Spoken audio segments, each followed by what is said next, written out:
Hello and welcome to the Farming Week, the podcast from Agriland keeping you up to date with all the latest in Irish agriculture. I'm Charles O'Donnell and I'm joined by Francess McDonnell, Maitiú Monaghan, Agriland dairy specialist Hugh Harney and Agriland beef specialist Breifne O'Brien.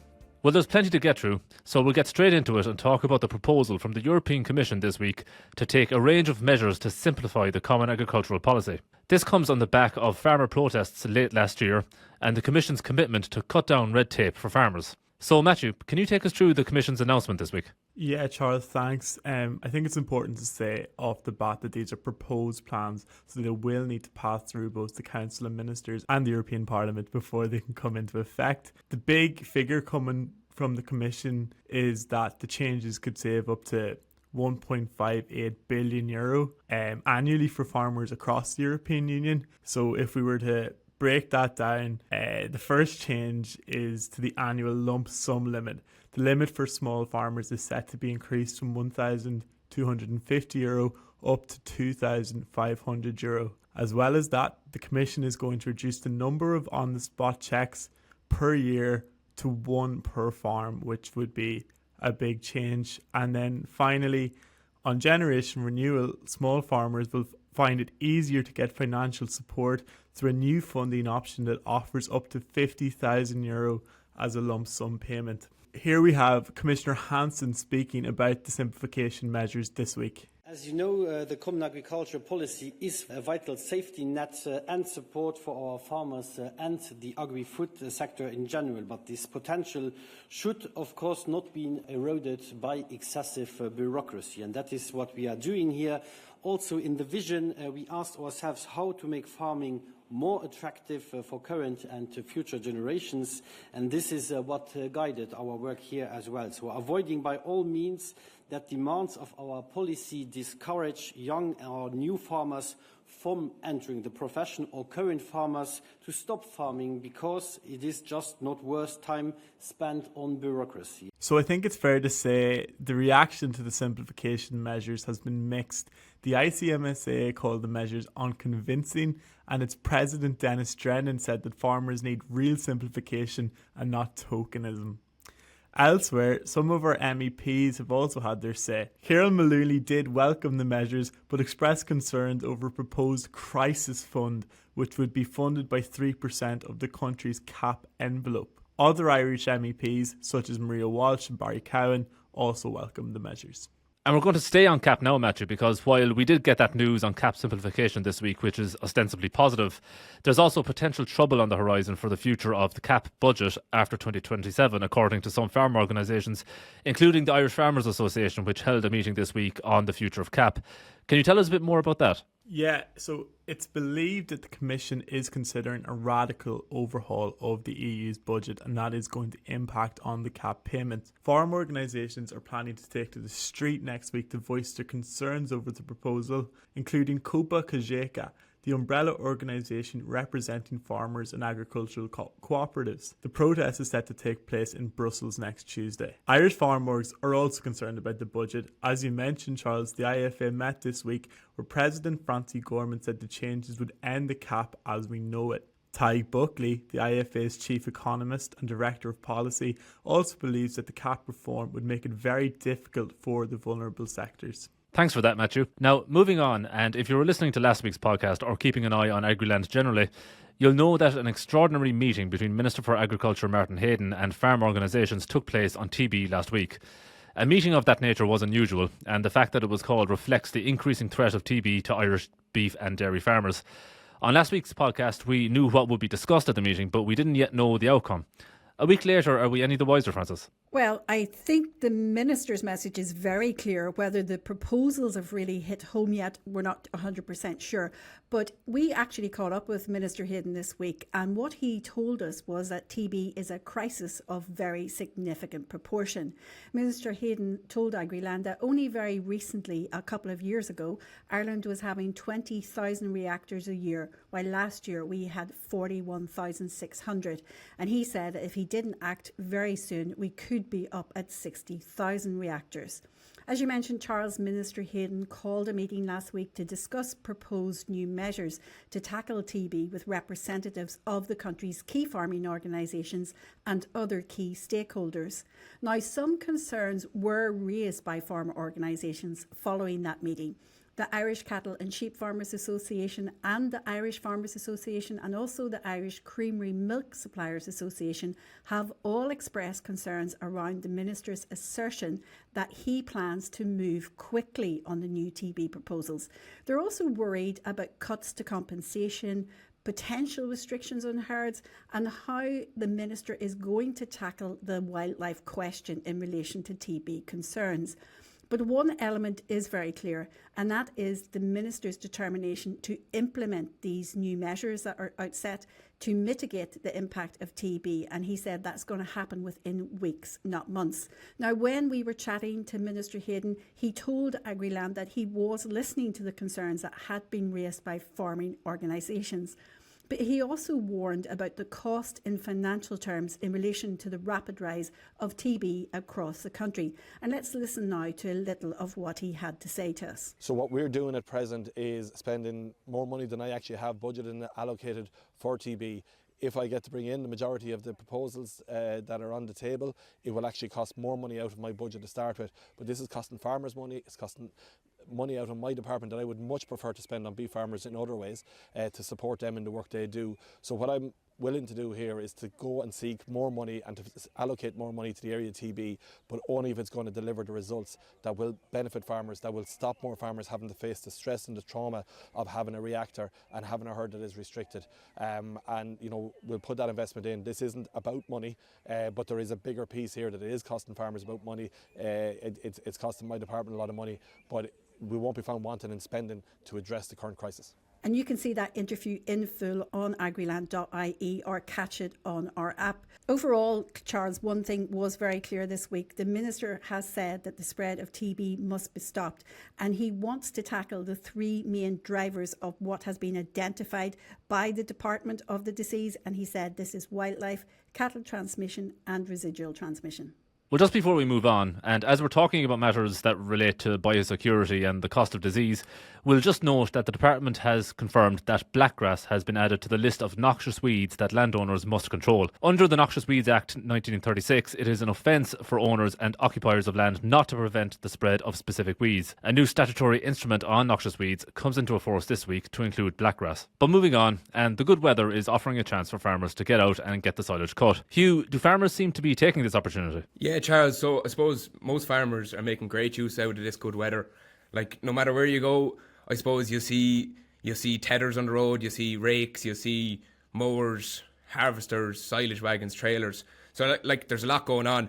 And I suppose, you know, the growth rates over the last couple of weeks have really kind of fast forwarded cutting dates for silage. I suppose like once the soil temperatures kind of took off, growth rates took off, and I suppose nearly every farmer is kind of cutting nearly a week to 10 days earlier than what they're used to cutting at. So look, it's positive. I suppose last year when we look back, we kind of got away with a short enough winter. You know, from the good back end to, you know, a relatively a very good spring actually, very dry spring. So cows were able to get out. So we got away with not, you know, there's plenty of silage left on farms. So what I say to farmers is, don't be looking at a winter to be the same. You know, you're gonna have to budget for that extra month at least of fodder. So what I say to farmers is, you know, be looking at their fodder budget now and see when they you know, and there's this kind of perception that, you know, to get that bulky silage and to really maximise the amount of silage yield in the yard, that you're going to have to cut that bit later for first cut. But what we actually find, Charles, is that, you know, to maximise the total silage yield over the course of the summer, you know, it's cutting early at that first cut, and then you know, maximise it over total cuts rather than just one cut. And Hugh, how are crops of silage looking around the country at the minute? And I suppose what are the recommendations for securing a good quality crop? Yeah, so Charles, crops are looking great across the country, and like as I said, like it's kind of a week to 10 days earlier, and by like of the crops I saw anyway, they are looking very fit, and they're by no means light. And like, I suppose farmers need to be going in at them kind of now, because like, I suppose cutting silage at this stage of May will ensure that you're kind of getting a high quality silage, that you're cutting at around 70 to 75% dry matter digestibility now, if you go now. And I suppose, cutting date has the biggest impact on silage quality. So like, if you think back, like if you think of the shoulders of the year, you're probably going to be needing to go in with silage while cows are milking. So you want high quality stuff to go in with. So, for the shoulders of the year, you want that kind of 75% dry matter digestibility.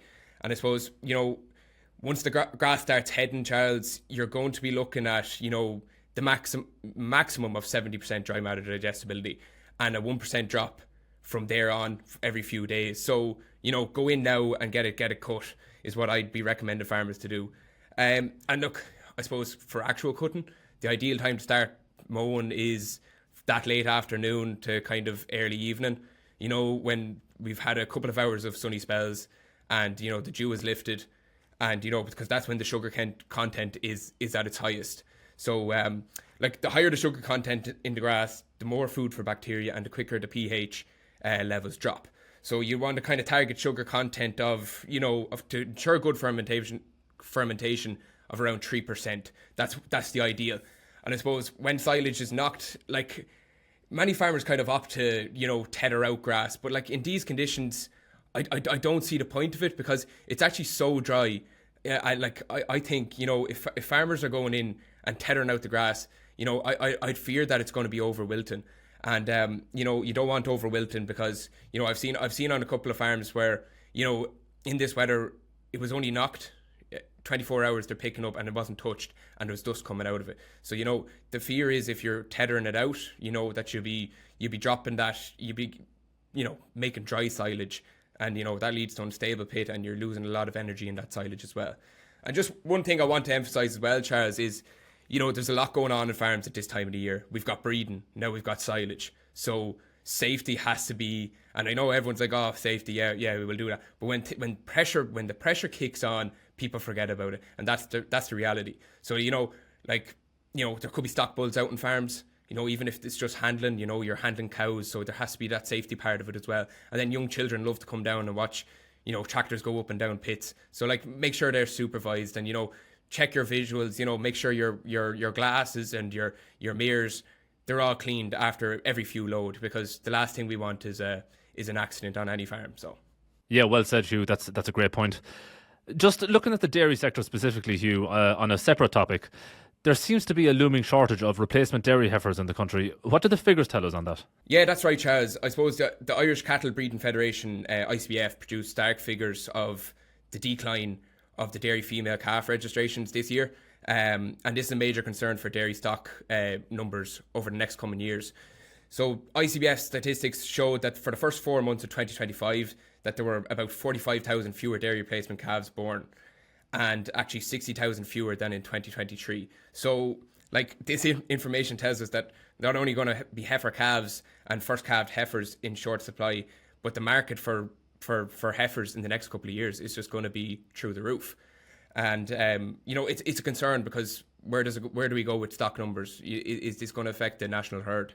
I suppose the IFA dairy chair, Martin McIlerney, he expressed his concern yesterday, as he worried that these trends continue, it could result in a significant collapse of the dairy herd in 2 years' time. And Hugh, is there any advice for farmers here? Like, should they be changing their breeding strategies ever so slightly?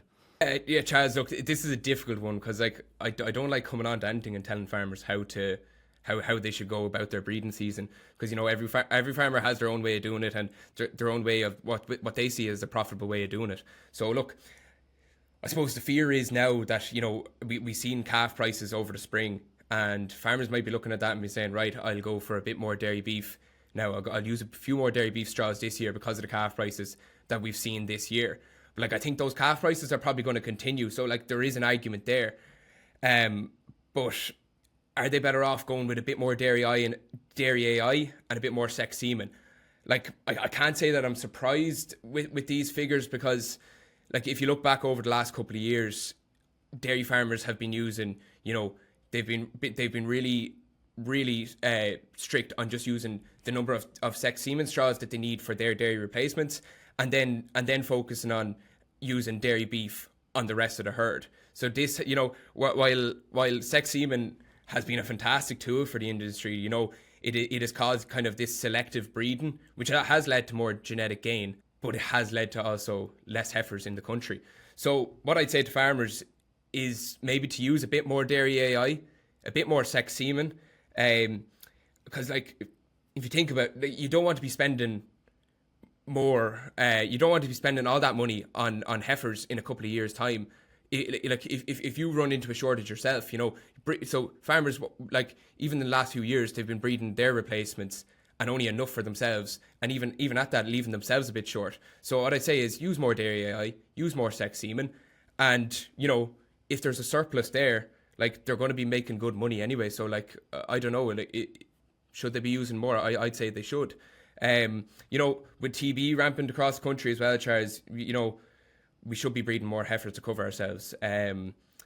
If there does happen to be a surplus of heifer calves, they are going to make more money, and I'd imagine a strong trade for the Frisian bull calves will remain into next season. So, and look, there's an argument there as well, Charles, especially for the high genetic merit herds and high EBI herds. I think it's a crying shame nearly that the majority of these cows in those herds are bred to dairy beef.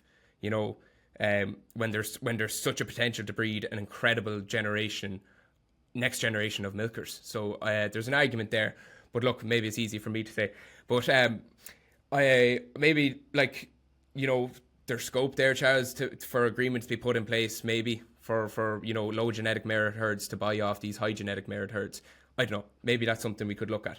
But in short, I genuinely think it's worthwhile using more dairy AI, more sex semen in this year to maintain your own stock numbers, but more importantly, and even if there is a few more, you're going to be maximising those calf sales, because it's looking like the trade is going to be very strong for those heifers, Charles. Thanks for those updates, Hugh. Well, just while we're on dairy, we'll just bring you a quick agri-business update.